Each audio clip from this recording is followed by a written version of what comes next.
الحمد للہ وحدہ لا شریک لہ والصلاة والسلام علی من لا نبی بعد والطاعات وجمیع افعال العباد من الحرکت والسکون کسبهم علی الحقیقہ واللہ تعالی خالقها وہی کلها بمشیتہ وعلمہ وقضائہ وقدرہ۔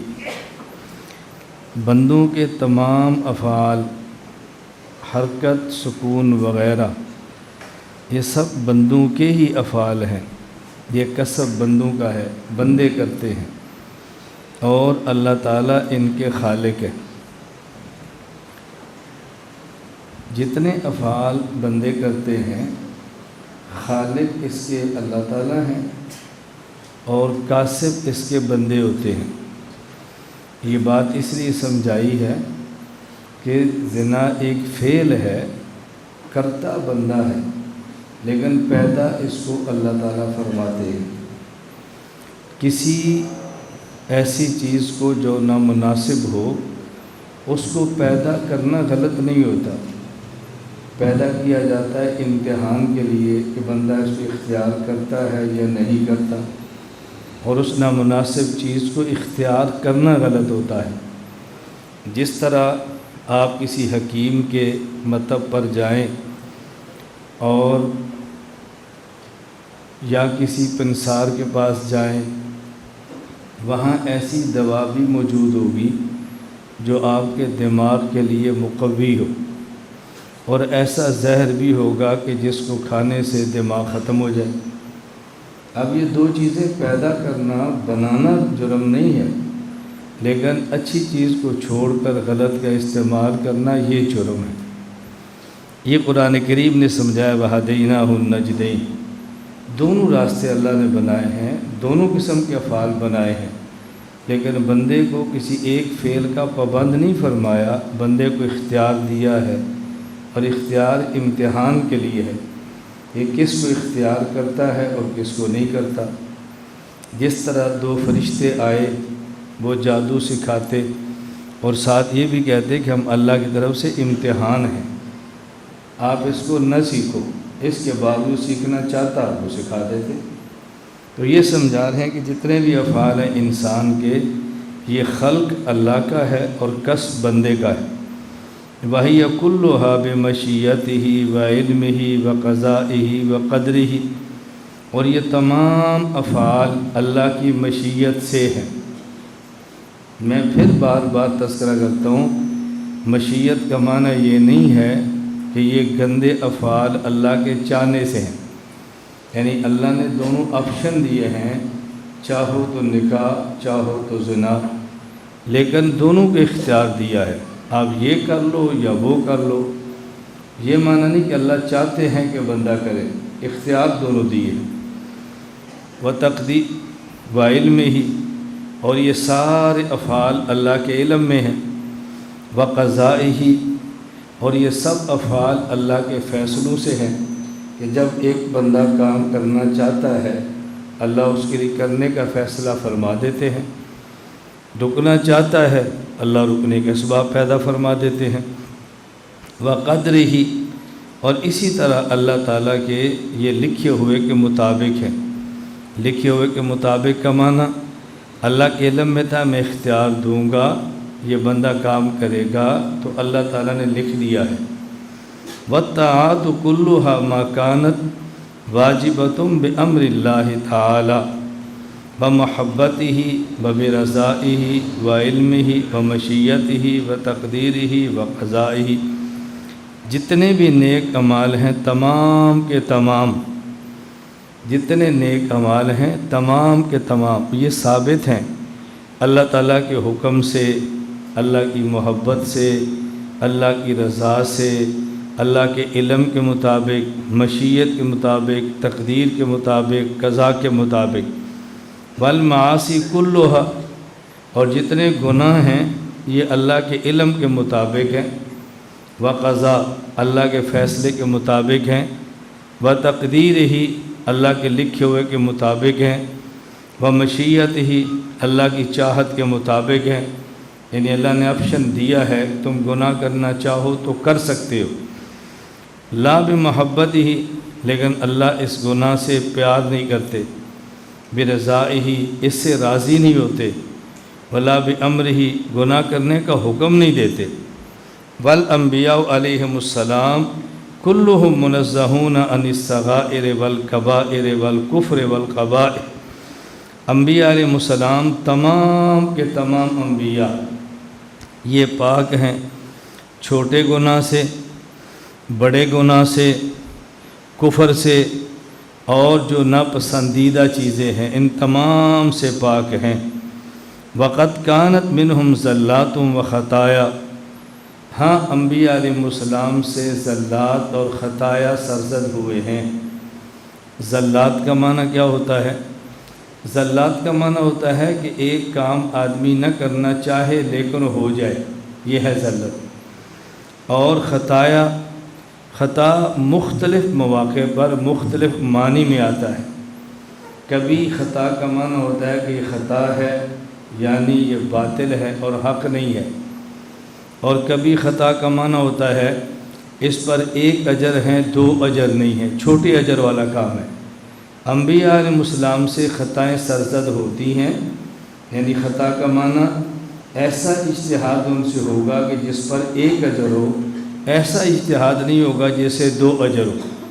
تو یہ خطا بمقابلہ حق ہے، اور حق بمقابلہ باطل نہیں، حق بمقابلہ ثواب۔ میں اس پر بات کروں گا انشاءاللہ۔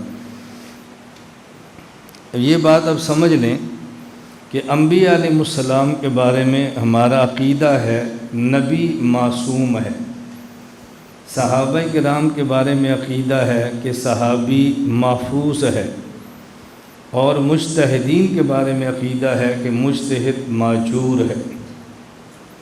نبی معصوم ہے، صحابی محفوظ ہے، اور مجتہد ماجور ہے۔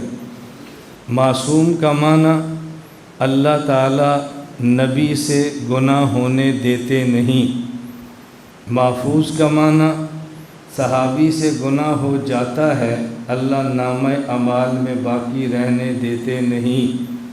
ماجور کا معنی مجتہد سے مسئلہ استنباط کرنے میں خطا ہو جاتی ہے لیکن اس خطا پر بھی اللہ اس کو اجر دیتے ہیں۔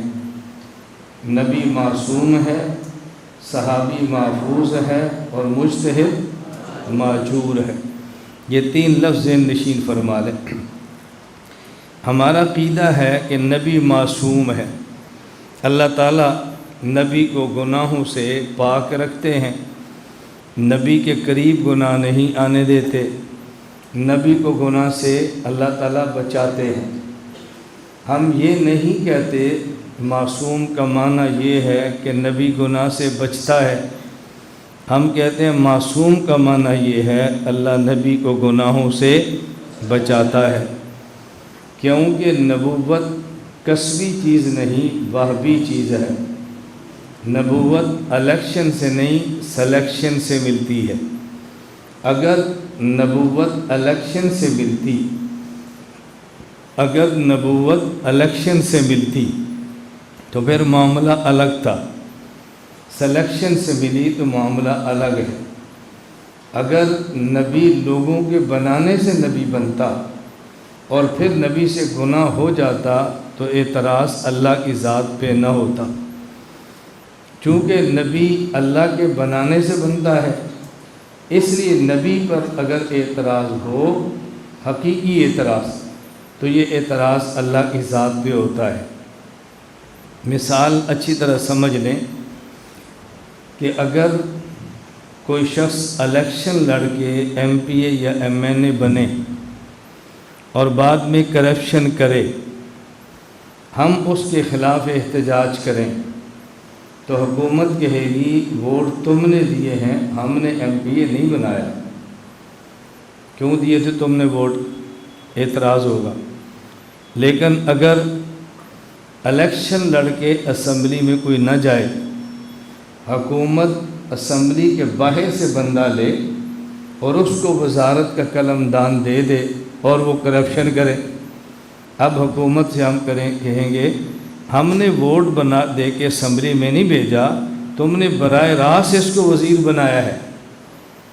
تو اگر ہم ووٹ دیں اور ایم پی ایم این اے بنائے ہم، پھر حکومت اس کو وزیر بنا دے، وہ کرپشن کرے، ہم احتجاج کریں، تو حکومت کے پاس دوڑنے کا راستہ موجود ہے کہ ایم پی ایم این اے تم نے بنایا ہے۔ اور اگر ایم پی ایم این اے الیکشن سے نہ بنے، ایم پی ایم این اے نہیں ہے، باہر سے بندے کو لیں اور وزیر بنا دیں اور وہ کرپٹ ہو، اب حکومت کے پاس دوڑنے کا راستہ نہیں ہے۔ الیکشن سے جانے والا کرپٹ ہو، اعتراض ان پر ہوگا جنہیں ووٹ دیے، تم نے کیوں چنا تھا، نہ چنتے اس کو۔ اور اگر سلیکشن سے بنے، پھر اعتراض حکومت پہ ہوتا ہے۔ اگر نبی کو نبوت کے لیے لوگ چنتے تو اس کا معنی یہ انتخاب خدا کا نہیں، بندوں کا ہے۔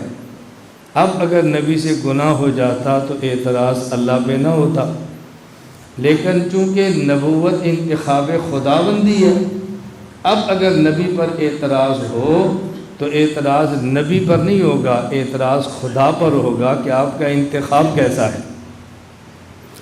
میں اس کو سمجھانے کے لیے ایک بات عرض کرتا ہوں، آپ ایک بات سمجھیں۔ رسول اکرم صلی اللہ علیہ وسلم کی ازواج مطہرات امہات المومنین رضی اللہ تعالی عنہن، ان میں سے واحد امی عائشہ رضی اللہ تعالی عنہ ہیں جن پر اخلاقیات کا الزام لگا ہے، کسی اور پہ نہیں لگا۔ امی عائشہ پہ الزام لگا تو اس کی صفائی رسول اللہ صلی اللہ علیہ وسلم نے نہیں دی۔ ہماری بیوی پر الزام لگے تو ہم صفائی دیتے ہیں، حضور کی بیوی پر الزام لگا تو آپ صفائی نہیں دے رہے، کیوں نہیں دے رہے؟ نبی کریم صلی اللہ علیہ وسلم کی حدیث ہے، ما تزوجت شیئا من نسائی ولا زوجت شیئا من بناتی الا بوحی جاء به جبرائیل علیہ السلام۔ میں نے جب کسی کو بیٹی دی ہے یا جب کسی سے بیٹی لی ہے تو اپنی مرضی سے نہیں، اللہ کی وحی سے دی۔ اس کا معنی عائشہ رضی اللہ تعالی عنہا انتخاب مصطفیٰ نہیں ہے، انتخاب خدا ہے۔ تو جب امی عائشہ پہ الزام لگا، اگر انتخاب مصطفیٰ ہوتی تو صفائی حضور کے ذمے تھی، نہ انتخاب مصطفیٰ تھی، نہ نبی کے ذمے صفائی تھی، نہ ہی نبی پاک نے صفائی دی ہے، انتخاب خدا تھی، اور خدا نے 2 رکوع آسمان سے نازل کر کے صفائی دی۔ اگر حضرت امی عائشہ کی صفائی خدا نہ دیتا تو پھر اعتراض تھا، حضور نے نہیں دیا تو کیا ہوا، آپ حضور کا انتخاب ہی نہیں ہے، انتخاب خدا ہے نا، اور خدا نے صفائی دے دی ہے۔ یہاں ایک بات اچھی طرح سمجھ لیں، نبی کریم صلی اللہ علیہ وسلم کی بیویوں میں سے سب سے زیادہ آپ کو پیار ام المومنین امی عائشہ رضی اللہ تعالی عنہا سے، اور الزام بھی امی عائشہ رضی اللہ تعالی عنہا پر لگا ہے۔ حضرت امی عائشہ سے آپ کے پیار کی وجہ کیا ہے؟ اللہ تعالیٰ نے رسول اللہ صلی اللہ علیہ وسلم کو جو 11 بیویاں دی ہیں، ہر بیوی کے نکاح حضور میں دینے کی خاص حکمت ہے۔ حضرت عائشہ رضی اللہ تعالیٰ عنہ کے نکاح میں آنے کی حکمت کیا ہے؟ نبی کریم صلی اللہ علیہ وسلم مردوں کے بھی نبی ہیں، عورتوں کے بھی نبی ہیں۔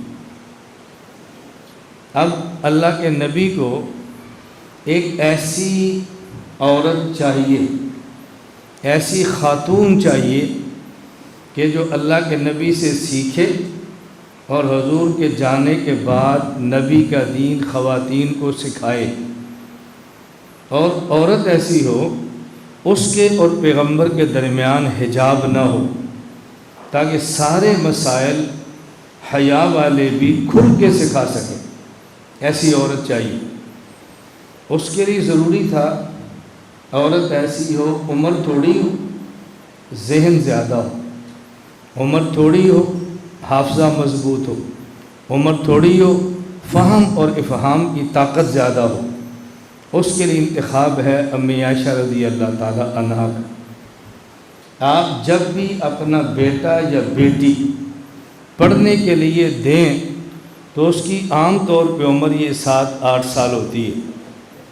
امی عائشہ کا نکاح ہوا تو عمر 6 سال ہے، یہ داخلہ ہو گیا ہے مدرسہ نبوت میں۔ جب آپ نے پڑھنا شروع کیا ہے رخصتی تو عمر 9 سال ہے، یہ ریگولر تعلیم شروع ہو گئی، اور جب فارغ ہوئی تو عمر 18 سال ہے۔ یہی ہمارے ہاں بھی ہوتا ہے۔ تو ان نے رسول اللہ صلی اللہ علیہ وسلم سے 9 سال کی عمر میں پڑھنا شروع کیا، 18 سال کی عمر میں پڑھا۔ جب وہ فارغ التحصیل ہو گئیں، حضور دنیا سے چلے گئے، امی عائشہ پھر امت کی ماں اور استانی بنی۔ توجہ سے بات سمجھیں، یہ امی عائشہ کے حضور کے نکاح میں آنے کی حکمت ہے۔ اب نبی پاک صلی اللہ علیہ وسلم کو پیار زیادہ کیوں ہے؟ ایک درسگاہ میں 11 طلباء ہیں، 11 طالب علم۔ ان میں سے ایک طالب علم ایسا ہے جو عمر میں سب سے چھوٹا ہے، ذہین سب سے زیادہ ہے، حافظہ سب سے مضبوط ہے، اخذ کرنے کی اور دینے کی صلاحیت سب سے زیادہ رکھتا ہے، اور اس طالب علم کا باپ وہ ہے جو اپنی ہر چیز استاذ پر قربان کرنا فخر سمجھتا ہے۔ میں آپ سے پوچھتا ہوں، ان 11 طلباء میں سے استاذ کو سب سے زیادہ پیار کس سے ہوگا؟ جی تو یہ شاگرد تو آنکھوں کا تارا ہے نا۔ امی عائشہ کیوں نہیں حضور کی آنکھ کا تارا بنے گی؟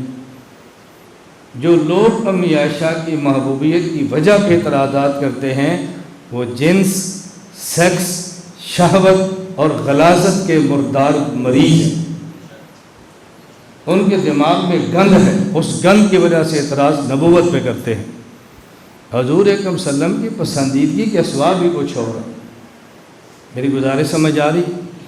اب بتاؤ، جو سب سے استاذ کی آنکھوں کا تارا ہو اور چھوٹا ہو، میں آپ کو قسم تو نہیں دیتا، دیانتداری سے پوچھتا ہوں، اس طالب علم کے خلاف مدرسے میں باتیں ہوتی ہیں کہ نہیں؟ ہوتی ہے نا، خسر بسر ہوتی ہے، اس کے خلاف فضا ہوتی ہے، اس کے خلاف پروپیگنڈا ہوتا ہے، حسد ہوتا ہے۔ امی عائشہ رضی اللہ تعالیٰ عنہ ان اوصاف کی بنیاد پر حضور کی آنکھ کا تارا ہیں جو منافقین کو برداشت نہیں ہوتا تھا، اس لیے الزام صرف امی عائشہ پہ لگا۔ اب دیکھو بات کھل گئی، کیا مشکل ہے مسئلہ سمجھانا؟ بھئی آپ کو سمجھ آئے گی تو امت کو سمجھائیں گے نا۔ جب ہمیں سمجھ نہیں آ رہی، عوام کو کیسے سمجھائیں؟ اس لیے ہمیں سمجھانا مشکل ہو جاتا ہے کہ محبوبیت کی وجہ کیا ہے۔ مجھے ایک مرتبہ ایک درسگاہ میں نے امی عائشہ رضی اللہ تعالیٰ نے کچھ اوصاف بیان کیے۔ ایک طالب علم نے مجھے چٹ دی، استاد جی آپ اس پر تھوڑی سی روشنی اور ڈالیں۔ میں نے کہا میرا دل کرتا ہے میں تجھ پر کفر کا فتویٰ لگا دوں۔ خبیث آدمی تو کیا کہہ رہا ہے؟ میں تیرا دماغ سمجھتا ہوں، تو کیا بات کر رہا ہے؟ کیسی بات تو کر رہا ہے؟ اس نے بعد میں توبہ کی، کہا استاد جی آپ ٹھیک فرماتے ہیں۔ میں نے کہا وہ بھی کوئی درسگاہ کا استاد ہے جو اپنے شاگرد کے ساتھ ساتھ بھی نہ سمجھے کہ اس کے اعتراض کی سوال کی بنیاد کیا ہے۔ ایسا بندہ منصب تدریس پر بیٹھنے کا اہل نہیں، جو اپنے شاگردوں کے ساتھ ساتھ نہ سمجھ سکے کہ میرے شاگردوں کے جذبات کیا ہیں۔ میں یہاں سے شروع ہوتا ہوں پیچھے کونے تک، تمہارے چہرے دیکھ کر میں سمجھتا ہوں کہ تمہارے چہرہ میرے بارے میں کیا بتا رہے ہیں، میرے بارے میں جذبہ کیا ہے، احساس کیا ہے، تم مجھے کیسا سمجھ رہے ہو، میری اس گفتگو پہ تمہارے اندر کیا ہلچل ہو رہی ہے، میں بہت اچھی طرح سمجھ رہا ہوتا ہوں۔ میں نے اس لیے آپ سے کہا کہ مجھے اندازہ ہوتا ہے ان میں سے میرا عقیدت مند کون ہے، اس میں سے ہمارا مخالف کون ہے، اس میں سے بات سمجھ کس کو آ رہی ہے، شرارت کی نگاہ سے کون دیکھ رہا ہے۔ اللہ کا شکر ہے ہم ان مراحل سے گزر رہے ہیں۔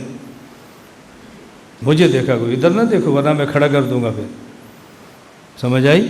ہاں میں کئی بار کہہ چکا ہوں میری پوری درسگاہ پہ نظر ہے، تم پھر ایک دوسرے کو کہیں دیکھ لیتے، سمجھتے ہیں میں دیکھ نہیں رہا۔ کیسی بات کرتے ہیں آپ لوگ؟ ہماری سادگی سے دھوکہ مت کھانا۔ مومن کی شان ہے لا یخدع ولا یخدع، نہ دھوکہ کھاتا ہے نہ دھوکہ دیتا ہے۔ یہ الگ بات ہے کہ رسول اللہ صلی اللہ علیہ وسلم کی شان اللہ نے قرآن میں بیان کی ہے، فَمِنْهُمُ الَّذِينَ يُؤْذُونَ النَّبِيَّ وَيَقُولُونَ هُوَ أُذُنٌ قُلْ أُذُنُ خَيْرٌ لَكُمْ۔ منافق پیغمبر کو عذاب دیتے اور پھر وہ کہتے ہیں کہ حضور کو کچھ پتہ نہیں چلتا، بس سنتے ہیں لیکن ہماری بات سمجھتے نہیں ہیں۔ قرآن کریم نے کہا پیغمبر کا یوں ہی رہنا تمہارے لیے بہتر ہے، تمہاری ہر شرارت پیغمبر بیان کر دیں گے، تم رسوا ہو جاؤ گے، اس لیے نبی کا یوں ہی رہنا تمہارے لیے مناسب ہے۔ تو نبی کے وارث کی شان یہی ہونی چاہیے، درگزر کرے، خاموش رہے، لوگ سمجھے اس کو پتہ نہیں چل رہا، اسی میں خیر ہوتی ہے، اس دھوکے میں نہ رہنا بھی پتہ نہیں چل رہا۔ میں ایک واقعہ سنایا کرتا ہوں، یہاں کراچی میں ایک مولانا صاحب ہیں، مجھ سے انہوں نے سوال کیا، مجھے سمجھایا یہ لہجہ ٹھیک نہیں ہے، طرز ٹھیک نہیں ہے، اب لوگ اس لہجے کو نہیں قبول کرتے، یہ جو آپ نے طرز اختیار کیا ہوا ہے تھوڑا سا خیال کریں۔ میں نے کہا میں آپ سے 3 سوال کرتا ہوں، پھر وہ 3 سوال آپ مجھ سے کرنا۔ میں نے کہا آپ کہاں پیدا ہوئے ہیں؟ کہا کراچی میں۔ میں نے کہا آپ کہاں پڑھے ہو؟ کہا جی کراچی میں۔ میں نے کہا دین کی خدمت کہاں سر انجام دیتے ہو؟ کہا کراچی میں۔ میں نے کہا اب یہ 3 سوال آپ مجھ سے کرو۔ مجھے کہتے ہیں آپ کہاں پیدا ہوئے ہیں؟ میں نے کہا 87 جنوبی چھوٹے سے گاؤں میں۔ جی کہاں پڑھے ہو؟ میں نے کہا کراچی۔ دین کی خدمت کہاں کرتے ہو؟ میں نے کہا پوری دنیا میں۔ اب آپ کو مجھ سے مشورہ لینا چاہیے یا مجھے مشورہ دینا چاہیے؟ پیدا کہاں ہیں؟ بولو۔ پڑھے کہاں ہیں؟ پڑھاتے کہاں ہیں؟ اور سمجھا ہمارے ہیں۔ ہم دیہات سے نکلے ہیں، دنیا پر چھا گئے ہیں، تمہیں ہم سے پوچھنا چاہیے بھئی کیسے آپ نے سفر کیا ہے؟ آپ مجھے مشورہ دے رہے کہ نہیں پھر واپس آؤ۔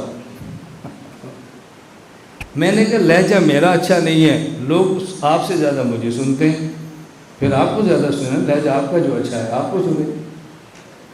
طرز میرا اچھا نہیں ہے، سبق مجھ سے پڑھتے ہیں، وسائل آپ کے پاس ہیں، میڈیا دنیا میں میرا چل رہا ہے، اب میں آپ سے مشورہ کروں یا آپ مجھ سے مشورہ کریں؟ تو سمجھ آ رہی ہے بات؟ ہم کنویں میں بیٹھ کر پتہ نہیں کس چلیں چھوڑیں اس کو۔ نبی معصوم ہے، بات سمجھ آئی؟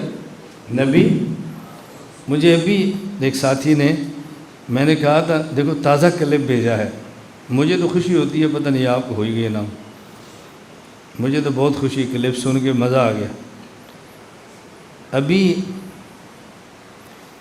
گزشتہ کل کی بات ہے، حرم مکہ مکرمہ حضرت مولانا مکی حجازی صاحب دامت برکاتہم کو ایک بندے نے سوال کیا اور حضرت کا جواب سنیں ذرا۔